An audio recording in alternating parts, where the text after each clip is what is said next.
Avokat, kemi pasur një reagim të ambasadës amerikane lidhur me procesin e vizave ose me thyrjen e vizave nëse ti te i kalon afatet ose gënjen për marrjen e vizave.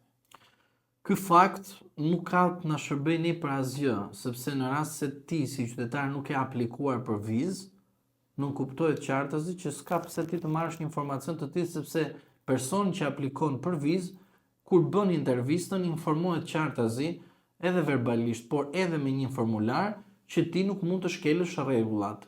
Është shumë e qartë kjo, s'ka pse të na vendosin në dieni diçka që është normalisht shumë e qartë, që është e ditur botërisht, por edhe jo vetëm kësaj mënyre, por edhe mënyra të tjera që ku shkel vizat ka penalitete. Ambasada amerikane është në një hall tjetër. Halli i saj është që linja Trump nuk e lejon të dalë ashtu siç dilshin përpara nëpër media dhe duke dalë me deklarata shumë politike. Tani kjo konsullat ose kjo ambasadë përdor median për të dhënë mesazh tek politika shqiptare. Për shembull, rasti i parë ishte njoftimi për sa i përket vizës, pra afateve. Çfarë tregon? Tregon qartësi që mesazhi ka qenë për Edi Ramën dhe për Sali Berishën. Pra kujdesni me procedurat që ndiqen. Dhe rasti tjetër, një njoftimi të dytë, ishte njoftimi i cili është komunist. Pse? Se ti nuk mund të thuash që do futen në burg. Pra një ambasadë nuk mund të thotë tek aplikanti që aplikon për vizë që do futesh në burg. Për shembull, duke paragjykuar, pa marrë vizën, pa shkelur vizën, pra afatet edhe gjitha këto, edhe paragjykon dhe i thotë do të fus në burg. Pra kjo është qartësi një mënyrë ose një natyrë komuniste, ose më mirë fashiste. Pse duhet unë të them ty që do të fus në burg, kur ti ndërkohë nuk e ke bërë diçka të tillë? Dhe prandaj unë them që në këtë rast nuk ka të bëjë me aplikantët, ka të bëjë me politikën shqiptare.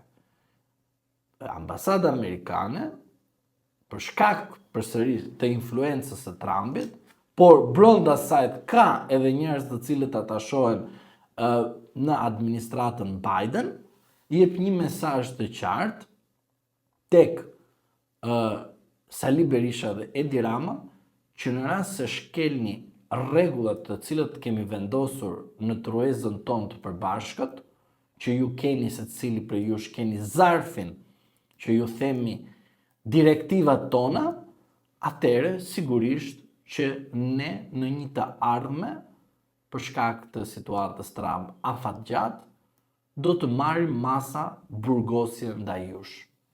Por jo për qytetarët dhe për jo për ata të cilët kanë marrë vizë dhe nuk e kanë shkelur. Por është edhe për ata të cilët janë politikanë shqiptarë dhe në rast se bëjnë një veprim kundër administratës Biden, që ka qenë përpara, do të merren masa në një të ardhme afatgjat pas mbarimit të mandatit të Trumpit. Që do të thotë, të dy këto njoftime ishin goditse për Edi Ramën, Sali Berishën dhe përsëri goditse për politikën aktuale shqiptare. Që në çdo moment ju shkelni marrëveshjen, ju jeni përburg sipas administratës së Partisë Demokratike Amerikane.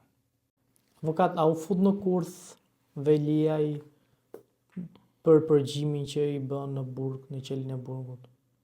Për mendimin tim po, u fut në kurth, po përveç kësajt, u bë një gjë e cila nuk është bërë për asnjë person që mund të jetë edhe kriminal më i madh i vendit, të ketë bërë trazire dhe gabim më të madhe fatale në aspektin penal.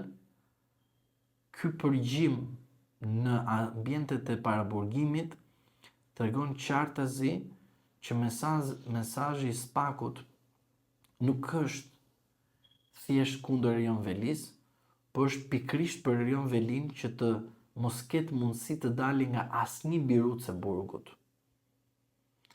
Dhe ajo që unë them edhe e kam thënë disa herë, lavdrimet, lavazhi që ju zbër Spakut dhe nga analist të paguar të Erion Velis, është treguesi i qartë që ata i bërën një goditje vetes.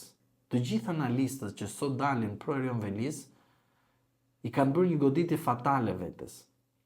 Dhe mënyra se si ky rast nga Spaku është vazhduar dhe proceduar në gjykatën e apelit. Dhe gjykata e apelit të masës sigurisë të vazhdoi pothuajse 3 ditë radhazi. Kjo çfarë ishte? Ishte një proces politik. Pse politik? Sepse gjyqtari arriti në një farë forme që ne nuk e kemi parë asnjëherë, masi dhe një ditë ta shikojmë. Në apel të paktën 1 orë mund të diskutosh për masën e sigurisë, sepse apeli nuk pranon prova të tjera. Dhe nuk mund t'ja ndryshojë masën e sigurisë një person të cilët Spaku e ka marrë përpara duke e vendosur si të dënuar, sepse Spaku nuk e beson prezumimin e pafajësisë, se për atë është teori, që do të thotë gjykata e apelit u përdor politikisht për të ndihmuar Edi Ramën në raport me miq të përbashkët që kanë me Erion Velin, që nesër Edi Rama mos të thotë tek Fondacioni Soros apo tek miq të përbashkët që kanë, që unë e prita, por gjykata e apelit na tradhtoi sepse zgjati më shumë se sa ishte afati i fundit i listave për deputet. Se ju do të shikonit qartazi që Edi Rama do të mbronte Erion Velin duke i kërkuar shkarkimin e tij ose mirëdorëqjen e tij që ta vendoste direkt për deputet në listat e mbyllura të siguruar në Partinë Socialiste. Por Rama nuk e deshte. Dhe aleati kryesor që Edi Rama pati nuk ishte vetëm Spaku, po ishte pikrisht gjykata e apelit. Dhe gjykata e apelit bëri një seancë të pa e realizueshme ndonjëherë në vendin tonë. Të zgjasi masë e sigurisë në apel 3 ditë radhazi për ta shqyrtuar një gjyqtar monokratik. Pra një gjyqtar i vetëm. Dhe ndodhi kjo gjë.